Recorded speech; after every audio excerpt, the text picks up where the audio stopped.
नमस्ते दोस्तों, आप सभी का स्वागत है आपके अपने YouTube चैनल अकाउंटिंग अड्डा पे।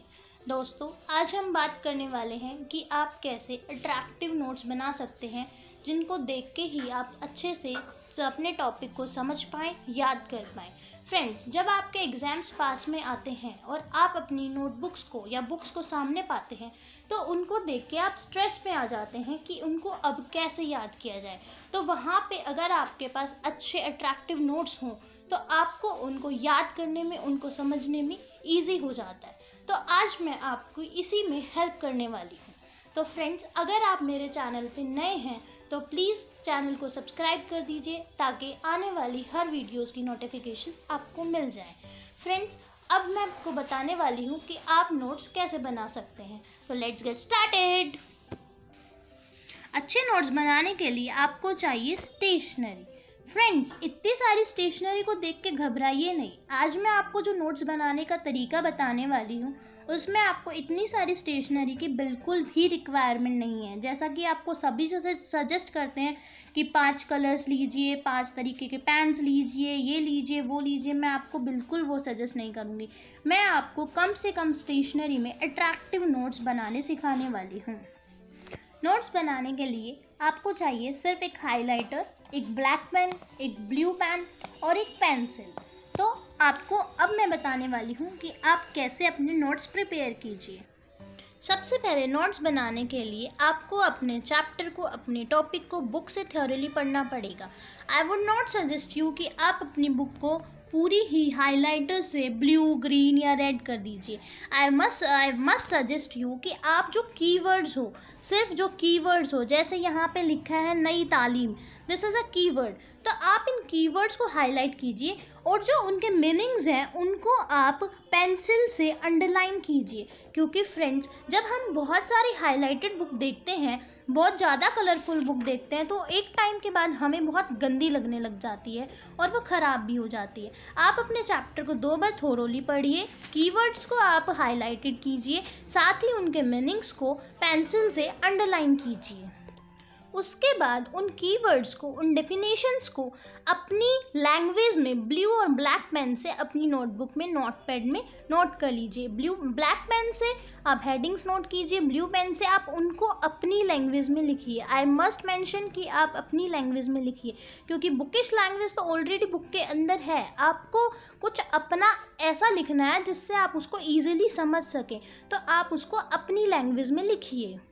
साथ ही साथ मैं आज आपको अपनी एक टिप बताने वाली हूँ कि जब भी मैं अपने नोट्स बनाती हूँ तो मैं चैप्टर की जो मेन डेफिनेशंस होती हैं, जो उसके टेक्निकल वर्ड्स होते हैं, जो ऐसे मीनिंग्स होते हैं जिनके बारे में मैंने सुना नहीं होता, तो मैं चैप्टर के नोट्स बनाने के इनिशियल में ही उनको सबसे पहले शुरू के स्टार्टिंग के 2-3 पेज में सिर्फ उन डेफिनेशंस को लिखती हूँ, ताकि मैं जब चैप्टर के नोट्स पढ़ने लगूँ तो मेरे पास में वो डेफिनेशंस पहले ही हों।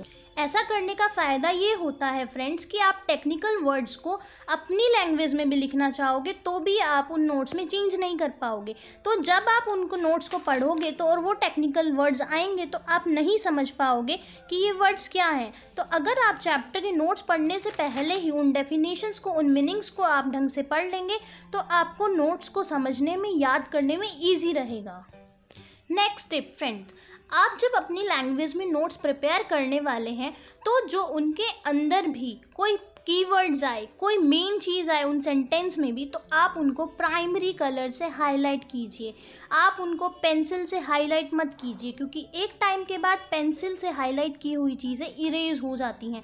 लेकिन जब आप उनको प्राइमरी कलर से हाईलाइट करोगे तो वो दूर से ही अट्रैक्टेड रहेगा, आपका उस पेज को टर्न करते ही उसके ऊपर सबसे पहले ध्यान जाएगा।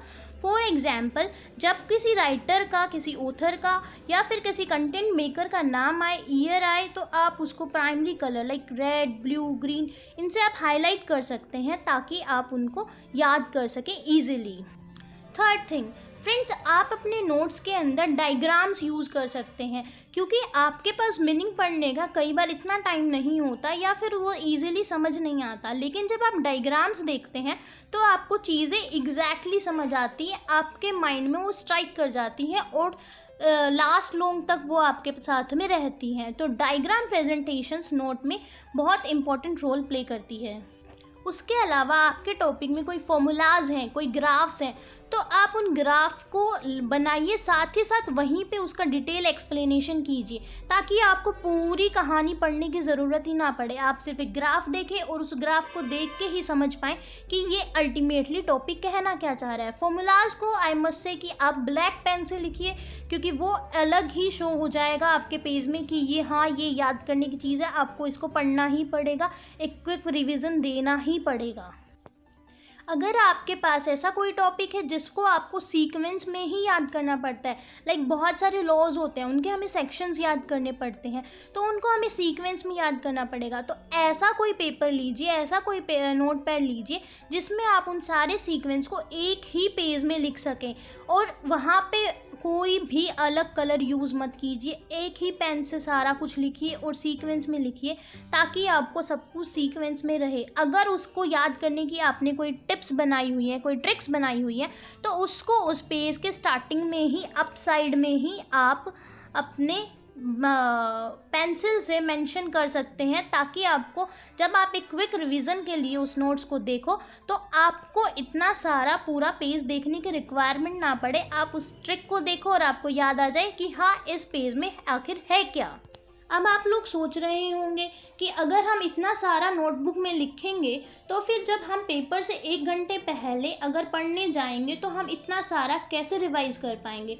तो फ्रेंड्स, आज मैं आपको उसकी भी एक ट्रिक बताने वाली हूँ, उनको हम नाम देंगे क्विक नोट्स। जी हाँ फ्रेंड्स, जब हम हमारे क्विक नोट्स बना सकते हैं with the help of flow charts, with the help of table, comparison table, diagrams, इनकी हेल्प से हम हमारे क्विक चार्ट्स बनाएंगे।